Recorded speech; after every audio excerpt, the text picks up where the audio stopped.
There we go. All right, this will be the. Let me know if it's a terrible graphic or whatnot. We'll adjust from there.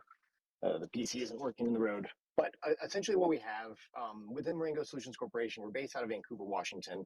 We've had several years of kind of refinement of our vision. We started off as, my background in the Marine Corps, trying to do innovation, trying to find a way to create something that would transition to warfighter as quickly as possible to keep up with the modernization that we observed on the civilian side. So I went from active duty to the reserves, doing innovation. And then as a data scientist, I kind of got to the wit's end doing it as a reservist and transitioned to the civilian side to do it there. Now, what we've developed is kind of three principal verticals that will eventually make sense as to why it's relevant to the civilian sector as well. But it started off with airfield operations, automating simple vehicles, creating this blue-collar autonomy, and then that got us into larger value vehicles to add value in automation of subcomponents of those expensive vehicles, and then the connection of those vehicles through hives and group operations for drones. So the kind of executive summary for who we are. We have those three principal products: the autonomous artillery, the autonomous airfield operations, and then autonomous connected infrastructure through hives of vehicles. So we have a joint venture with Sentient Robotics that enables us to basically create a vending machine or drone vending machine. It satisfies the logistic requirements for drones in a way that we envision not requiring a Part 107 operator or a drone pilot in the future. And those have been kind of our singular focus, is automating routine tasks rather than trying to create complex solutions for really hard tasks. Though they are extremely attractive and they gather the most talent, they're not terribly elegant when they get into complex environments, especially when there's rain and snow and all these different things. And I think the edge use cases or corner use cases that people are seeing in autonomous vehicle operations is exposing people to the complexity of operating autonomous things outside of factory environments. We see this as being critical to national security for the United States. We see this as a not a struggle in the violent sense, but a struggle between, can we as a country, can we as West, and I mean West in the most general sense, right? Japan, Korea, the United States, Europe, be able to sustain ourselves as a viable and relevant capability in the global economy. Okay. But we focus on the middle tier. We leave the complex things, the big players that have the ability to solve problems for 5 to 10 years before they get any type of return on investment. And we focus on things that people need solved every day. And so the first one is kind of this agile artillery chain. This is what we started with, the ability to automate vehicles that have capabilities and address routine needs. And survivability in the battle space and in modern complex battles requires speed and mobility that autonomy lends itself towards when focused on the simple tasks of, turning guns, getting in place, moving systems as a human machine team. So this project in particular is with us and AM General, automating a 105mm howitzer as an example, and we've smaller vehicles to kind of further prove this concept. This ties into our multi-role drone hive. It allows for those forward observers that are typically alone and unafraid, right? Using very traditional models of observation, binoculars, small computers that provide a location. That location is passed back to a fire direction control center. People in an office or a tent approve those targets, and then those targets are prosecuted. I have my neighbor I grew up on a farm. My neighbor was wounded in World War II with effectively the same process. He was on a hilltop and got hit by the Germans, who saw his binoculars and fired artillery at him. And his job as a forward observer was just to move around and spot targets, but the same process was there. He jumped on a radio. People in a tent approved those targets. They aligned the guns over some number of minutes, and they shot at targets. And what we're hoping is to be able to accelerate that with drones that allows us to both recognize targets in advance of our constantly moving capabilities, and then respond to those targets faster than our enemy can. And this is it's been proven now, Azerbaijan, Armenia, what Turkey's been doing with drones, what Ukraine is surviving and thriving in against a numerically superior enemy. They're creating such innovative solutions that are accelerating this response chain, and they're doing so because they're adopting these small, connected, and autonomous vehicles. The airfield operations, right? They've become very manual. This is transitioning from the kinetic side or the very violent side to the more mundane or sustainment side. But this is actually where we see the most value, is that airfield operations in most regards are very, very manual.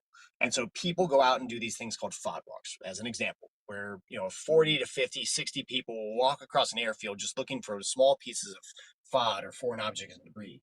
And what happens is they have to do this because, unlike civilian airplanes that are relatively high off the ground, not as high powered, C5, C-17s, jets, they have an enormous amount of power, and they're relatively low to the ground, and so they pull in FOD, it damages engines, and again, um,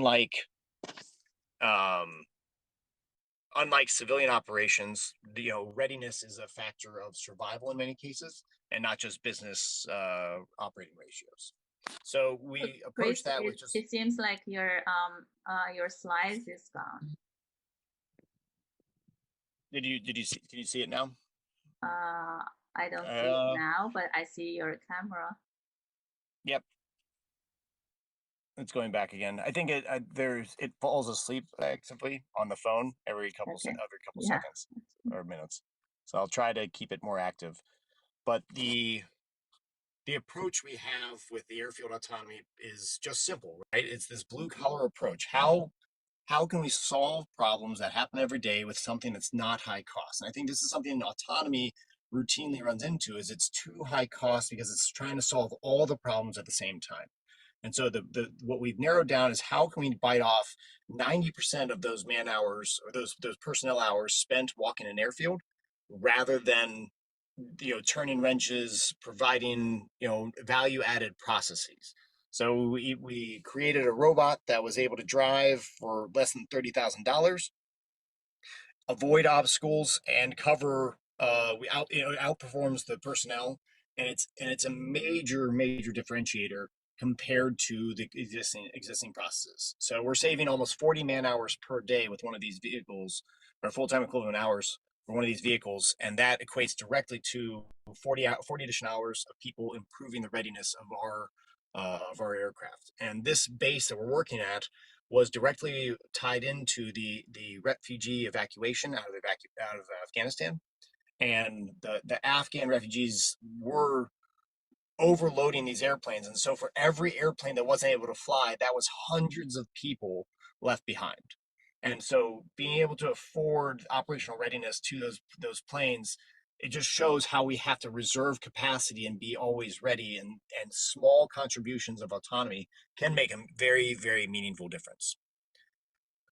How does this tie into larger battle space? Connected battle space is kind of this vision for the future that everybody's pursuing, and nobody has really cracked the nut of, because it is just so large and so complex. And because we're finding ways to be integral in these relatively mundane or routine ways, launching and recovering drones constantly, moving a gun around the battle space constantly, moving collecting FOD constantly, we have found ourselves kind of in this weird niche that we are becoming somewhat of a hub for other connected operations. And so the role this has played is it exposed us now to a lot of different projects that we're getting involved with, that bring me kind of to where this fits in on the civilian side. Like, what about all of the people in this call?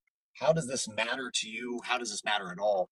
And I think this is the critical thing. Like, we forget that the Silicon Valley in many ways stood up because of the Cold War. The innovation, the technology coming out of the Silicon Valley was essential to our ability to respond and innovate to a global threat. And that same type of innovation, I think, lends itself towards what we have in this. We're mentors or advisors for the Autonomy Institute out of Texas. So I saw the North Texas presentation before this, so I'm sure this is relatively familiar.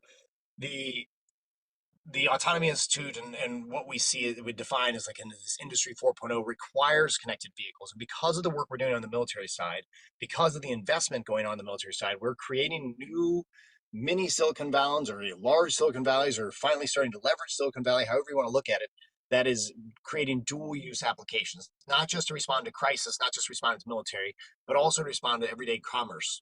How can me as a person, I see this being immediately viable for a lot of our senior mobility challenges, a lot of our lower socioeconomic mobility challenges. How do we achieve equity and access in the way that buses right now, they burden people who aren't as wealthy with, they are forced to obligate additional time.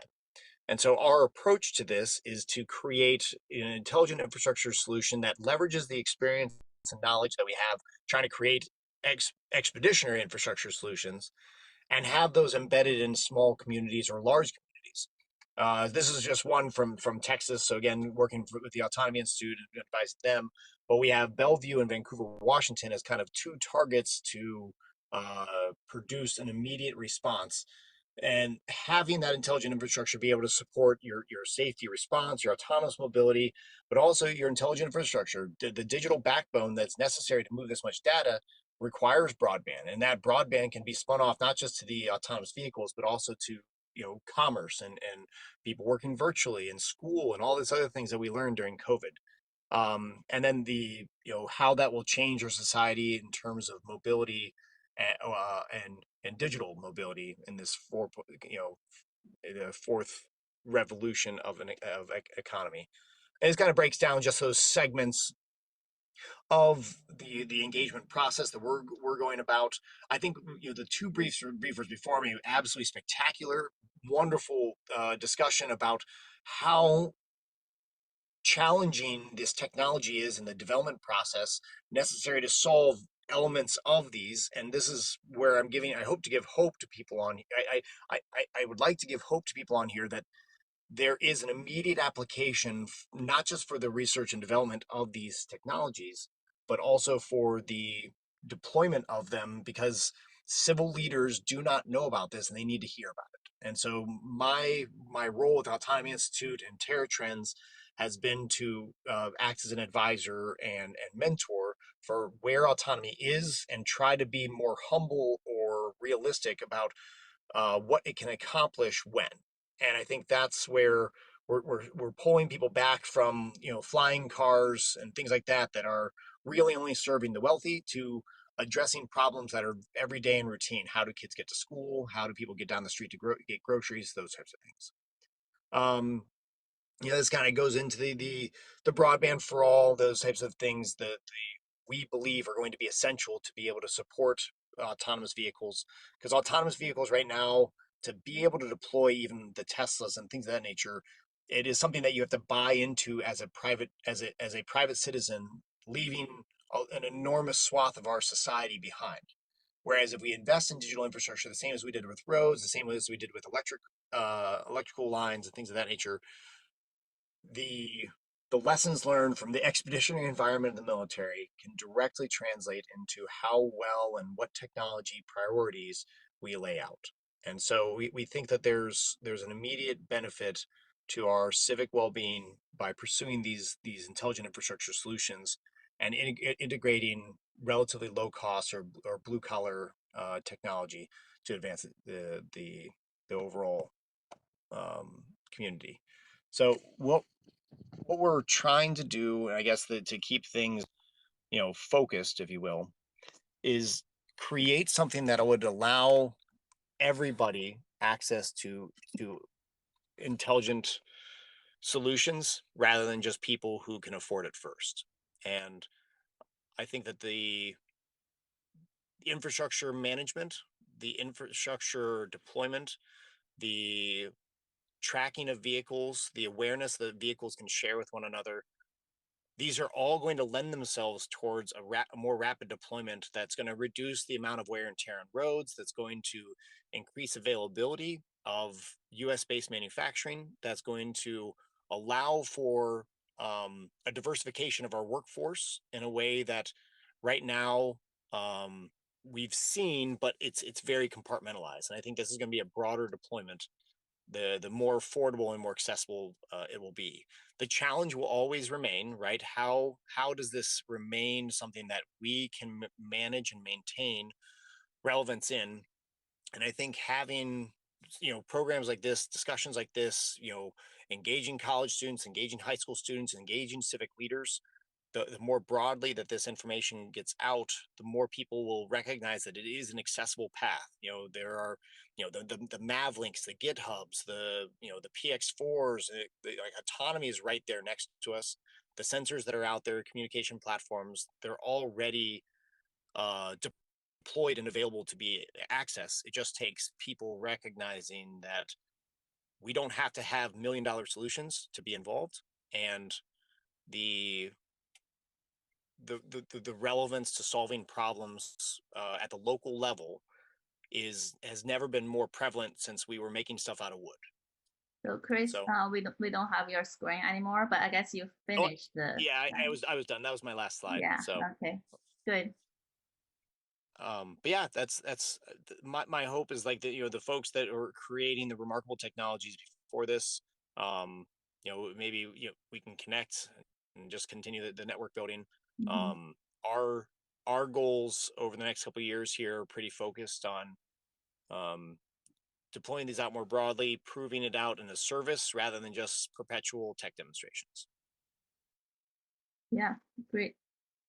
Thank you, Chris. That's actually a good point because I do think in the research community we talk about all these technologies and algorithms and systems that we develop and prototype, and talking about the actual deployment. There are lots of challenges, of course. Cost is definitely one of those. So from your perspective, I guess what would be the biggest challenge if we, put the sensing network and also the learning and edge computing and all these technologies together? Which piece do you think would be the hardest from your, deployment perspective? Like if we want to scale up the whole thing. I I hate to say this, but the toughest part is not going to be the technology. It's going to be the policy. Oh, My, okay. and it sounds terrible, right? But it's the authority to deploy and the willingness to accept risk that prevents much of the trial and error that is necessary, and how that begins. And what I've seen, so with affordable housing, right? I have I'm a volunteer executive director for a place. We build tiny homes for homeless. We transition people out of homelessness, coming from substance abuse, mental health crisis, into homes. One of the greatest challenges we've run into is where to build these facilities, how to transition people from tents to something that's stable that they can receive case management, to a house, how to get them employed, how to sustain healing, things of that nature. And it took us 10 years, in no exaggeration, to have a meaningful and organized plan that the city could get behind and that the state could get behind to fund and support, because philanthropy isn't going to drive it, right? I mean, wealthy people giving money, at church pots, those chip away at the problem, but it doesn't solve it. And I think the same thing goes with broadband, as so too does autonomy. Is how do you assemble the civic authority to deploy systems in an environment that gives confidence to investors, that gives confidence to community leaders, that they can put their reputations, their professional lives on the line to solve this problem. And I think the technology itself needs to be proven.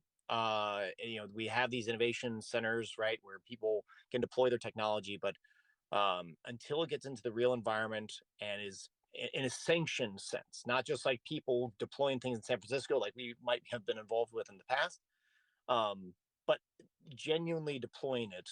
I think this is something where we can look to China, we can look to Japan, we can look to Korea, Germany. There's a lot of really good case studies out there where dedicated lanes are being carved out and space is being given to the future. And they don't know what it's going to look like. They don't know how it works. They have, autonomous buses in China. They have, small vehicles in Korea. they just know that they have to do something about this. And I think when we built the first roads, when we built the first power lines, they weren't perfect, but they were something, and we recognized the need for people to be connected in those ways. So, like broadband is the modern railroad, so too will the railroad create innovation centers and technology hubs that will allow for technology to transition. So, I think that the technical part that will be challenging to transition is going to be the civic right of way and what is deployed. So once you have the broadband, let's say you have the backbone that can support 5G, that can support connected vehicles, that can support a decentralized, what I don't know if it's lidar, I don't know if it's radar, whatever it might be. I think the next technical part will be the integrated solutions. I know there's a lot of conversation in the previous brief about security, right? How will security take place? And what I've experienced is the four things at the edge. So when we deploy forward, the four things that catch people off guard is not, and this is in priority, network is number one challenge. Time and again, how do we move the zeros and ones necessary to allow the atoms to move into space? And the network deployment with non-like entities creates an enormous amount of challenge, and I think is a severely undermines any type of innovation effort.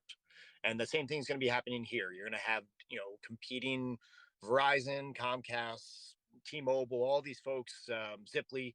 They all want to deploy in the same space. They all want to be that ISP provider. So now you're going to have these different networks that are cross pollinating. Now you're going to have AWS. They want to facilitate it. You have Azure. They want to facilitate. And then you have the intellectual property of that data as it moves. Who owns it? And so that network as it deploys will be the first challenge. The second challenge is going to be the communication itself. How do what are the pipes that it moves through? I think 5G deployment is slow to roll out. There is a market for it, but it requires backbone. And then the radios and things like that, those are going to be challenging. We're running into that with Huawei as an example. I think there's going to be predatory behaviors when it comes to deployment of hardware, where people are going to try to commoditize or corner markets and deny the world kind of a democratized approach to these communication assets. I think that's going to be a challenge. I think the third challenge we run into is the hardware itself. Like, the vehicles actually moving do fail. There's flat tires, there's weather, there's human error, there's hardware error. Like, there's all kinds of different things that can go wrong, and that's going to create anecdotal situations that can be solved in systems, but will undermine confidence in the overall potential of the technology. The woman that was killed in Arizona, I think it was a Domino's delivery vehicle, right, driving autonomously, and it was a couple of years ago. Very tragic situation. There was an error in her judgment as to like how fast the vehicle was going. She stepped out in front, and any one of us on this call probably would have done the same thing as the autonomous vehicle, and tragically, hit her. But that chilled the entire process of deployment of autonomous vehicles because that occurs. And I think when you take this into a policy perspective, policy leaders are not held to the standards of the status quo. They're held to the standards of the decisions they make to change the status quo. And if they decide to put something in place that is perceived as increasing risk, whether it does or doesn't, right? That perception will be what it's evaluated against. And that's going to be really, really hard on the hardware side. And then the fourth one is the software. The software is typically the least likely to fail. There are all kinds of different procedures and testing and validation that goes into software that's really easy and cheap. And so I think people do a very good job, in my experience, in the expeditionary environments as well as non, to make sure the software works before it gets out there. And I think that is the last challenge is, what decisions are these going to be making? How fast can they go? What does the software and the hardware combination enable? Who has access to that? There's the data access piece. How those software applications are rolled out, which programs are being operated, which are being licensed, which are insurable, those types of things. Those will be challenges, but not necessarily as great as the previous three. There's a long answer to your relatively straightforward Yeah, question. that's great, Chris. Actually, those are those are really valuable insights. I guess, there's still a long way to go, of course. All these technologies that we develop in the research community, and there's still lots of practical challenges that we need to consider. And I would say to add to that, the practical challenges, we as again, I'm not as gifted as many other folks on this line as far as the computer science background and things, but one thing that I've appreciated over the time is how little cross pollination exists in civic leadership with these technologies, and they are relegated to highlights and videos and community complaints, and are, because of our lack of willingness to engage with them in many cases, not a lack of willingness, but just we're too busy. Um, we get frustrated when we do have time and we're like, all right, we're ready to go, get out of our way. And they're like, what are you trying to do? And I was meeting with the city councilors from Vancouver and Metro, the leadership from Portland, and I was describing some of the autonomous vehicles. And out of the 7 people I talked with independently, each conversation was the same thing. It was, there's this progression of like, oh, okay, it can move by itself. That's real. Okay, so it can move by itself with cameras or sensors, and then it can move by itself carrying stuff, and then they believe it can carry people. So when we solve these problems, the folks that we need to be allies to the technology's development to invest in it, NSF and all these other folks, Congress, local leaders, we really need to do a better job of interacting with them and engaging them in these types of discussions. Letting them know that, hey, this is worth 5 or 10 minute discussion. Yeah. This hasn't been 5 minutes for the record, but you can do that. I'm Yeah. sure. Well, so if I may jump in, Sure. the problem is twofold. One is that people don't like getting killed by robots. It's one thing if it's human error, but the idea that you were killed by a robot seems to scare people. The second is people don't think quantitatively. So, you see this in every domain. So you might have somebody who says, look, incarcerating people increases the crime rate. If you incarcerate too many of the, sort of low-level offenders, you actually increase the crime rate. That's fine. That may be a statistic, but all the other critics have to do is to produce somebody, just one case, where somebody who was not incarcerated, who would have been under tougher sentencing incarcerated, committed some crime and then put them up. And people like stories. They don't like numbers. They don't understand numbers. And so the argument on numbers that look over a 10-year period, this would be the impact, versus there was this one guy and got out and he killed somebody. So this kind of thing shows up with the autonomous vehicles. You might have autonomous vehicles that instead of 39,000 deaths, you'd have 9,000 deaths. Yeah. But there are lots of economic critics who have other ulterior motives, and it'll be very easy for them to convince the public, well, this is bad because look, this guy got killed and this person got killed and this pregnant woman got killed. Yeah. And so you could say, wait, we are saving 30,000 lives, and that's just a number. It is, and I can only and you can't produce those people, right? You can't produce, here are the people who would have been dead. Yeah, no, I'll use a less catastrophic scenario. So we've been running a lot of data with the 2 micro vehicles we have, and measuring on a per kilowatt, per kilometer, per kilogram basis. And we are outperforming buses with the same loadout to 92% capacity and trains to 74% capacity. Now, what that means to me as a person interested in global warming, mitigating our impact on global warming, getting access to people who want transportation, things of that nature, like we can outperform buses, because no bus in our community, either any community, runs at 92% capacity at all times. Now, if you go to Asia, if you go to Europe, like, yes, they find those numbers on a routine basis, but we don't here.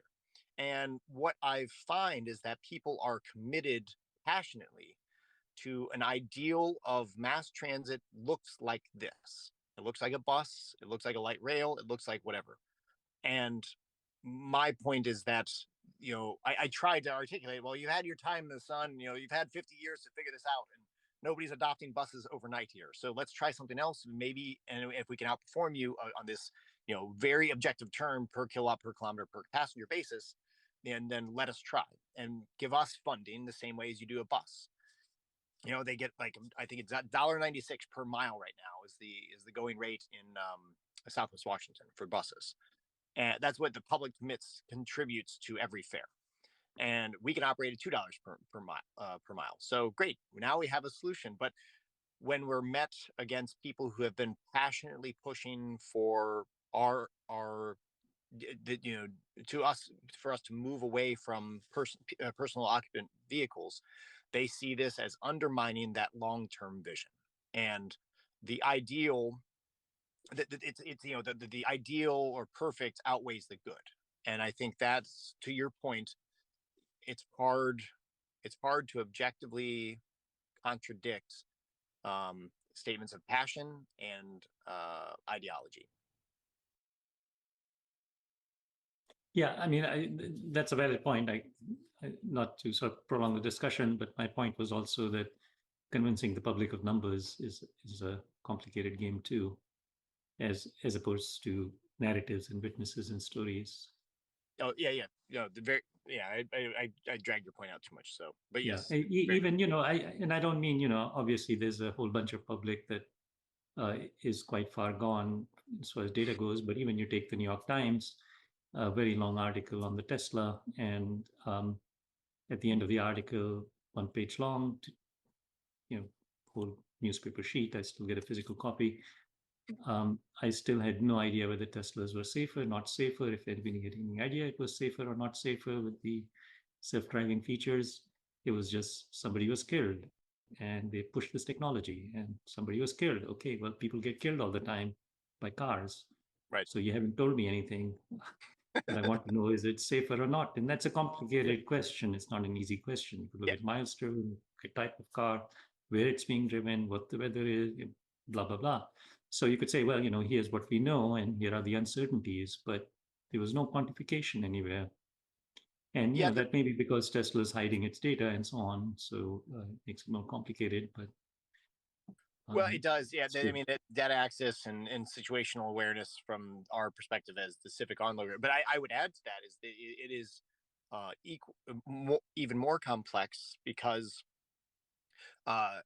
autonomous vehicles, even with infrastructure and all these other things we've been discussing, will fail in different ways. And those different ways will be absolutely asinine. Like you'll have the one where it drove in, the Tesla drove straight off into some orange barrels, and the two gentlemen were killed back. It was maybe 5 months ago. They were asleep in their Tesla and it just kept driving because there was a poorly marked road merge sign, and they every single person that drove by, there was like 20,000 people that drove by that, and nobody had a problem dodging those barrels, but the Tesla couldn't, and it had already it had again created the scenario you're talking about where people are saying, oh, it's not ready, technology's not ready. And without infrastructure, they're exactly right. The infrastructure is built for communicating to people with orange barrels that these things that there's a big sign pointing with an arrow, get ready to get to the right lane. And it's going to be challenging for those reasons as well, because people will look at it and say, well, I wouldn't have wrecked there, so it's not safe. Right. And again, that's a narrative as opposed to any statistic. Yep, agreed. All right, great. That was a great discussion. And I do want to respect everyone's time. So the session actually ends at 7 Pacific time. It's right on time now. I just want to thank all the speakers for the great talk. And this was a successful session. Thank you so much. And also thanks every audience. And there's another virtual session which is coming up in 2 days. Just stay tuned for that. All right. Thank you, everyone. I'll see you later. Thank you. Thank you. Bye.